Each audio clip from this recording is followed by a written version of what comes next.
이 땅에는 특별한 삶을 살아가는 이들이 있습니다. 그 중에 장애인들이 있어요. 오늘은 이 장애인들이 짊어지고 살아가는 이 장애에 대해서 우리가 좀 생각해 보려고 합니다. 사실 이런 얘기를 제가 한 번도 나눈 적은 없지만 또 교회 안에서 이렇게 이 문제에 대해서 깊이 공론화 되어지기도 쉽지 않지만 적어도 우리 그리스도인들이 이 장애를 바라보는 시각이 어떠해야 되는가를 성경을 토대로 좀 정립하는 게 필요하다고 생각이 들어요. 왜냐하면 우리 사회에는 적지 않은 장애인들이 있고 지금도 우리 주변에 장애인들이 함께 살아가고 있습니다. 그리고 어쩌면 우리 가까운 곳에 장애를 안고 살아가는 사람들을 우리가 접하고 있을 수도 있고 그들을 가족으로 둔 사람도 있을 수 있습니다. 그런데 수많은 사람들이 이런 장애로 인해서 어려워하고 또 이 장애에 대한 잘못된 시각을 가지고 살아가기도 합니다. 그들은 특별한 신체적 조건이나 정신적 조건을 가지고 살아가죠. 우리는 그런 조건들을 장애라고 부릅니다. 의식이 많이 개선되긴 했지만 사람들이 이 장애에 대해서 가지고 있는 여러 가지 오해들이 있습니다. 가장 첫 번째 되는 오해가 뭐냐면 이 장애가 죄로 인한 결과라고 생각하는 것입니다. 부모가 죄를 지었거나 본인의 죄로 인한 결과라는 거죠. 오늘 본문에 나오는 그런 사건의 제자들 역시 예외는 아니었습니다. 나면서부터 장애를 가진 한 사람을 보고 대뜸 예수님께 물었던 게 누구의 죄 때문입니까? 부모의 죄입니까? 아니면 본인의 죄 때문입니까? 그들 사회 속에 그들의 인식 속에 깊이 자리하고 있는 한 가지 의식은 뭐예요? 장애는 하나님이 내린 벌이요. 그들이 지은 죄로 인한 하나님의 형벌이라는 생각이었습니다.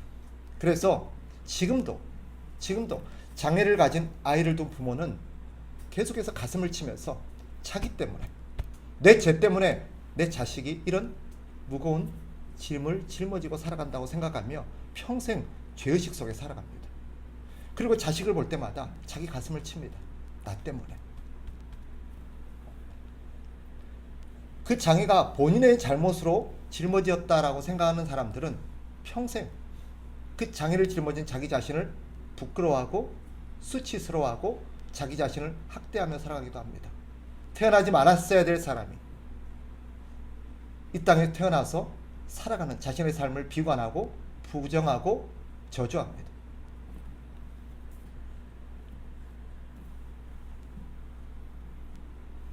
또 하나의 이 장애인에 대한 또 이 장애에 대한 잘못된 의식 한 가지가 뭐냐면 이 장애를 가진 사람, 이 장애인은 비장애인에 비해서 덜 중요한 사람이라는 인식입니다.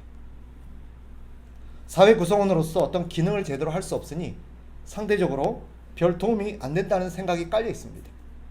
이런 의식 저변에는 우리가 철학을 드러내지 않더라도 공리주의나 전체주의나 민주주의적인 의식이 깔려 있습니다.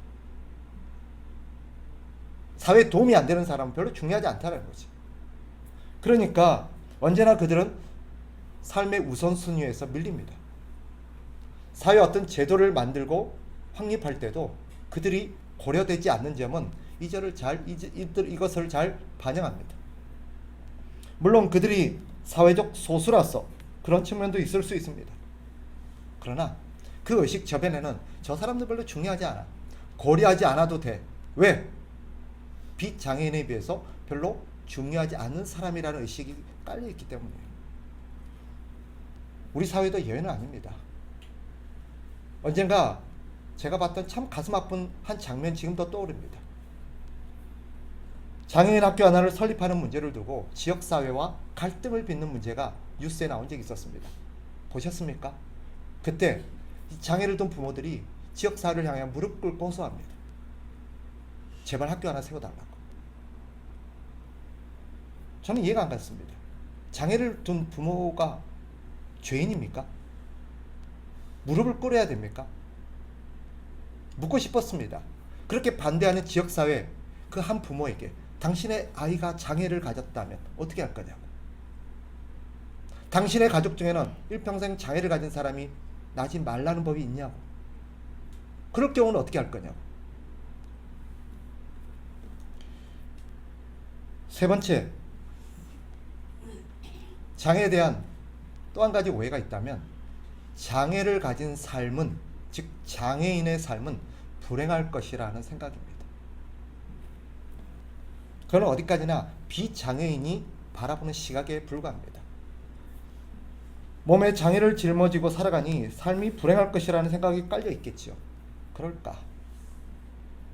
장애인들에게 물어보면 그들은 불행한 것이 아니라 조금 불편한 것이라고 말합니다.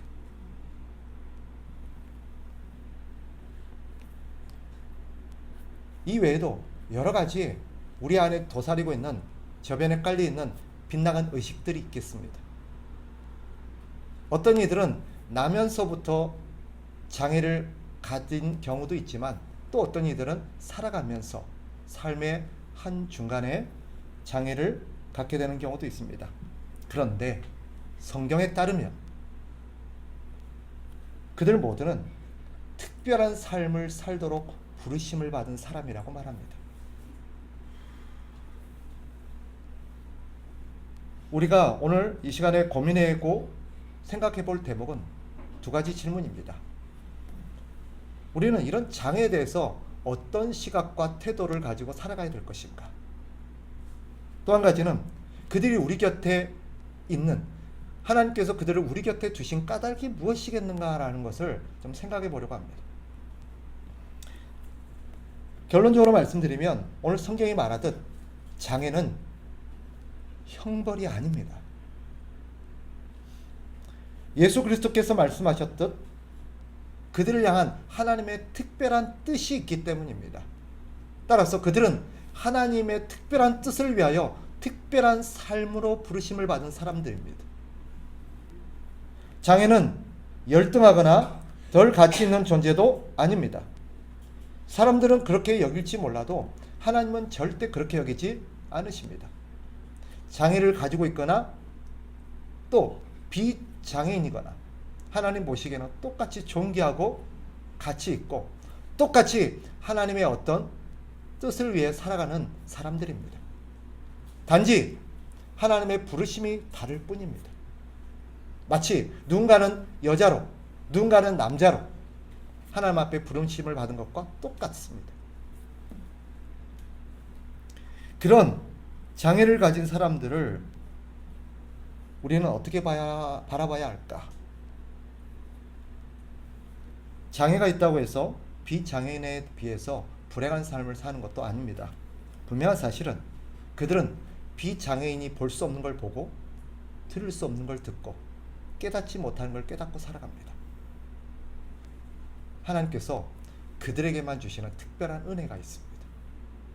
우리는 절대 알 수도 없고 누릴 수도 없는,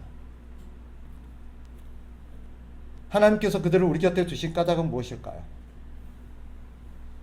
성경 전체를 보고 우리가 깨달을 수 있는 중요한 사실 한 가지가 있는데, 하나님께서 그들을 우리 곁에 두신 까닭, 그것은 하나님을 향한 사랑을 실천할 수 있도록 우리에게 허락하신 자들입니다. 보이지 않는 하나님을 우리가 보이는 세상 속에서 하나님을 섬길 수 있도록 그들을 우리 주변에 허락하셨습니다. 성경에 보면 마태복음 25장 40절에 이렇게 말씀하고 있습니다. 우리가 잘 아는 말씀이죠. 너희가 여기 내 형제 중에 지극히 작은 자 하나에게 한 것이 곧 내게 한 것이니라. 이 안에 누가 들어갑니까? 장애우들이 들어갑니다. 장애인들은 보이지 않는 하나님을 섬기게 하는 존재들입니다. 그래서 톨스토이는 그들을 향해서 변장하신 예수 그리스도라고 표현하였습니다. 그들은 우리 주변에 거하는 변장하신 그리스도라고 톨스토이는 보았던 것입니다. 하나님을 향한 사랑을 그들을 통해서 하나님은 확인하기를 원하신 것입니다. 너희가 나를 사랑한다면 내가 너희 주변에 허락한 그런 장애인들을 하나님은 우리가 사랑해 주기를 바라시는 것입니다. 단순한 동정심을 말하는 게 아닙니다.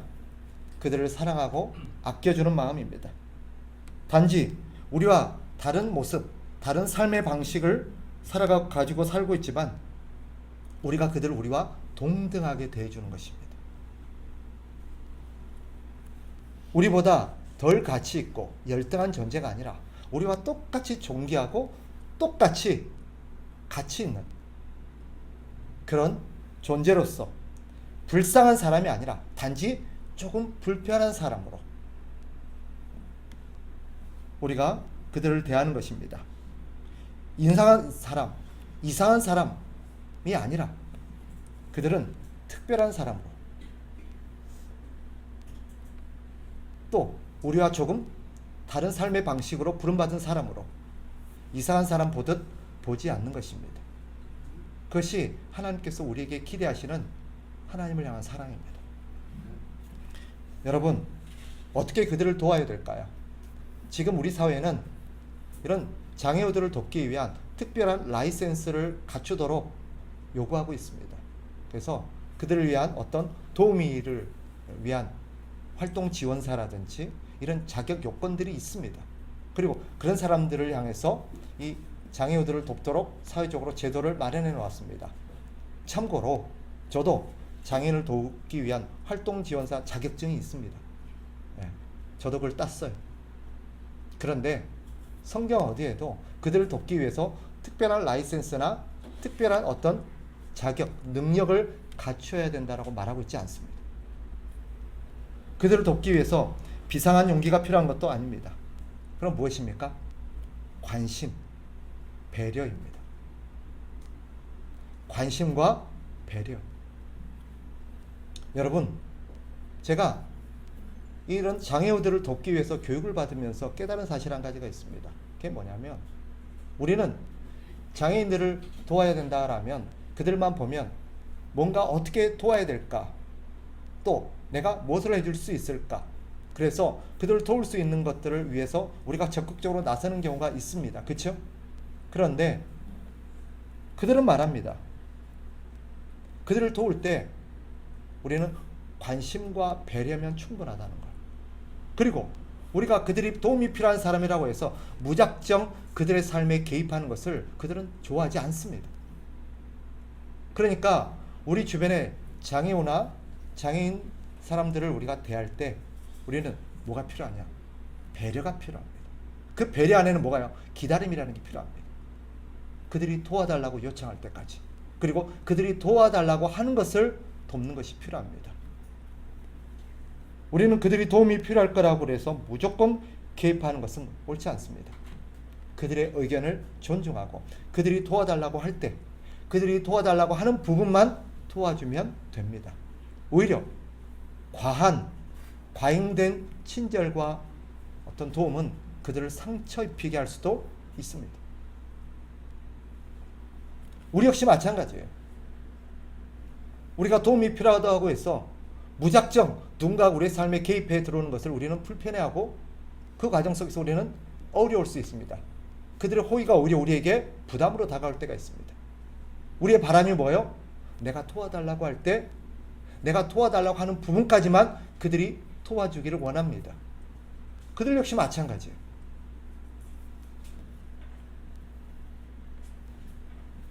조금 더 살을 덧붙인다면 그들의 존재를 인식하고 그들을 위한 제도를 마련하기 위한 관심과 배려가 필요하다는 점 역시 우리가 조금 생각할 필요가 있습니다.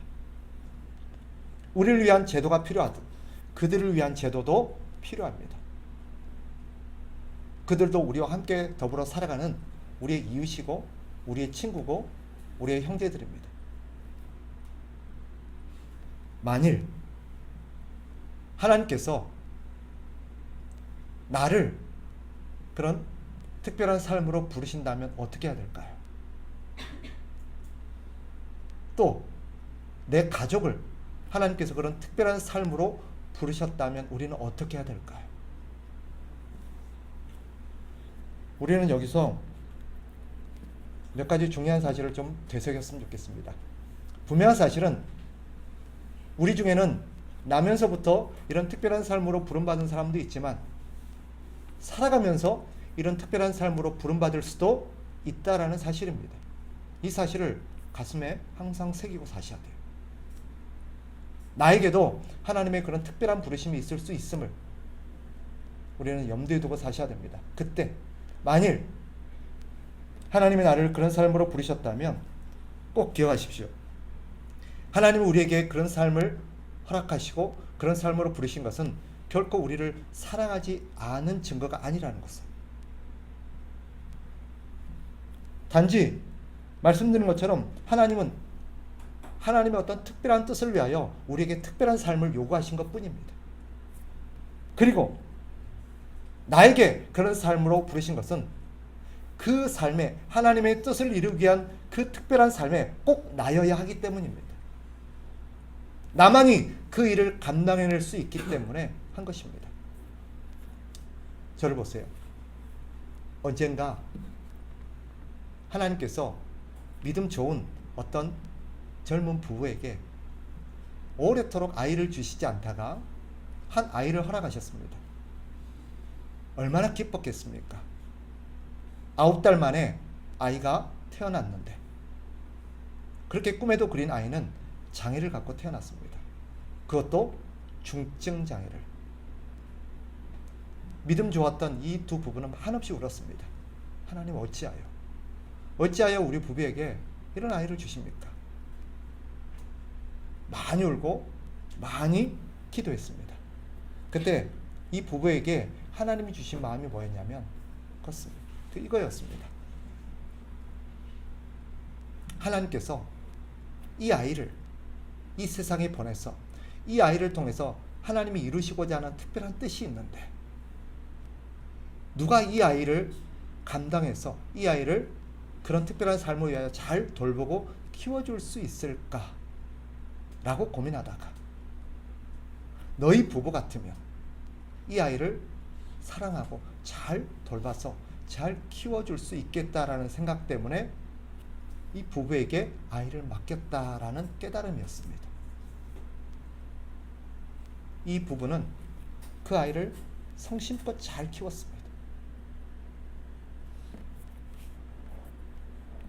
우리의 삶에도 똑같이 그런 일이 일어날 수 있고 그런 삶이 우리에게 주어질 수 있습니다. 그때 우리 역시 하나님의 뜻을 기억해야 합니다. 하나님 우리를 사랑하지 않아서가 아닙니다. 하나님은 우리에게 특별한 삶을 허락하심으로써 우리가 하나님의 뜻을 이루어내 주기를 기대하시고 또 우리이기 때문에 우리여야 하기 때문에 하나님께서 나에게 맡기신 것임을 우리는 기억해야 합니다. 오히려 그것 때문에 낙심하고 실망할 것이 아니라 우리는 더욱 하나님을 의지할 수 있어야 할 것입니다. 또 한 가지, 우리는 그런 장애를 통하여서 우리는 하나님을 더욱 사랑할 수 있게 된다는 것을 깨달아야 합니다. 사실 가끔 하나님께서 우리를 특별한 삶으로 부르실 때 그 안에는 또 하나의 의미가 있는데 그래도 네가 나를 여전히 신뢰하고 여전히 나를 사랑할 수 있는가를 확인하시기 위함입니다. 내가 너를 이런 특별한 삶으로 불러도 너는 여전히 나를 사랑할 수 있겠냐? 너는 여전히 나를 신뢰할 수 있겠냐? 라는 그런 하나님의 부르심인 줄 우리는 믿으셔야 합니다. 장애를 가진 사람일 경우 친구가 많이 없을 수 있습니다. 그럴 경우 주변에 남는 친구들은 거의 정말 좋고 참된 친구들일 경우가 대부분입니다. 그리고 그때 비로소 우리 주변에 누가 남아있는가를 우리는 확인하게 됩니다. 근데 우리는 비로소 깨닫게 됩니다. 우리 곁에 끝까지 남아서 우리를 지키고 돌보고 위로하고 함께 하시는 분은 하나님뿐이라는 것을. 어떤 상황에도 하나님은 결코 우리를 떠나지 않는다는 것을 비로소 깨닫게 되는 경우가 많습니다. 그러니 장애는 하나님이 우리를 사랑하지 않는 증거가 아니라 오히려 하나님 우리를 얼마나 사랑하는지를 더 확실하게 보여주기 위한 하나님의 방편인 경우가 많습니다. 이 사실 또한 기억하시기 바랍니다. 그러니 우리는 이런 특별한 삶으로 부름받은 사람들과 우리를 그런 특별한 삶으로 부르셨을 때 우리가 어떤 마음으로 살아가야 될지를 다시 한번 가슴에 새겼으면 좋겠습니다. 말씀을 정리하겠습니다. 그러니 여러분, 장애에 대해서 우리는 이 두 가지 생각을 꼭 가슴에 새겼으면 좋겠습니다. 첫째는 장애는 하나님의 형벌이 아니라 하나님의 특별한 뜻을 위한 부르심이라는 것을. 성경은 그 어디에도 이것을 장애라고 부르지 않습니다. 하나님의 일을 나타내기 위한 사람들이라고 부릅니다. 그러니 특별한 삶으로 부름받은 이들을 우리는 특별한 하나님의 사람으로 대해야 합니다. 그리고 그들이 그런 삶을 잘 살아낼 수 있도록 기도와 격려가 필요할 줄 압니다. 마지막으로 하나님은 비장애인을 사랑하시듯 장애인 역시 똑같이 사랑하십니다.